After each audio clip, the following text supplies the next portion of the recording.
دوسرے روز لوگ اسی کا ذکر کر رہے ہوں گے کہ کوہ صفار زلزلے سے پھٹ جائے گا اور اس سے ایک عجیب شکل کا جانور نکلے گا جسے دابت الارض کہتے ہیں۔ وہ چہرے میں آدمی سے، گردن میں اونٹ سے، دم میں بیل سے، سرین میں ہرن سے، سینگوں میں باڑہ سنگے سے، ہاتھوں میں بندر سے اور کانوں میں ہاتھی سے مشابہ ہوگا۔ پہلے یمن میں، پھر نجد میں ظاہر ہو کر غائب ہو جائے گا، پھر دوبارہ مکہ مشرفہ میں ظاہر ہوگا۔ اس کے ہاتھ میں حضرت موسیٰ کا عصا اور دوسرے میں حضرت سلیمان کی انگوٹھی ہوگی۔ وہ ایسی تیزی سے شہروں کا دور کرے گا کہ کوئی بھاگنے والا اس سے نہ بچ سکے گا۔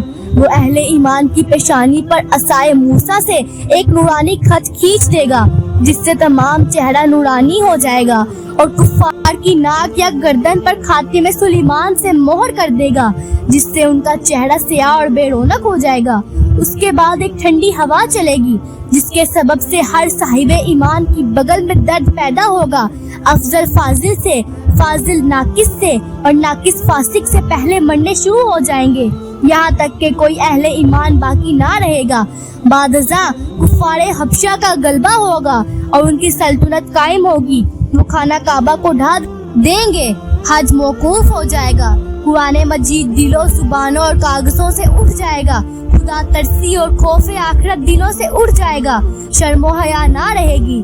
آدمی گدھوں اور کتوں کی مانند دوستوں کے سامنے جمع کریں گے کہ کام کا ظلم اور رعایا کی ایک دوسرے پر دست درازی رفتہ رفتہ بڑھ جائیں گی، جس سے شہر و قصبات ویران ہو جائیں گے، قحط و وبا کا ظہور ہوگا۔ اس وقت ملک شام میں کچھ شرزانی ہوگی، دیگر ممالک کے لوگ اہل و عیال سمیت شام کا روانہ ہوں گے۔ اسی اثنا میں ایک بڑی آگ جنوب کی طرف سے نمودار ہوگی، وہ ان کا تعاقب کرے گی یہاں تک کہ وہ شام پہنچ جائے گی، پھر وہ آگ غائب ہو جائے گی۔ اس کے بعد 4-5 سال عیش و عشرت کے ساتھ غفلت میں زندگی بسر کریں گے۔ بت پرستی عام ہوگی، کوئی اللہ اللہ کہنے نہ ہوگا۔ یک جمعہ کے روز جو یوم عاشورہ بھی ہوگا، صبح کے وقت اللہ تعالیٰ اسرافیل علیہ السلام کو سور پھونکنے کا حکم دے گا۔ سور کی آواز کے صدمے سے تمام جہان فنا ہو جائے گا، زمین و آسمان ٹکڑے ہو جائیں گے، چاند، سورج اور تمام ستارے ٹوٹ کر گر پڑیں گے، دریا خشک ہو جائیں گے، آگ بجھ جائے گی، سوائے ذات باری تعالیٰ کے کوئی باقی نہ رہے گا۔ اس وقت تعالیٰ فرمائے گا، آج سلطنت کس کی ہے؟ پھر خود وہی جواب دے گا، اس ایک اللہ کی جو قہار ہے۔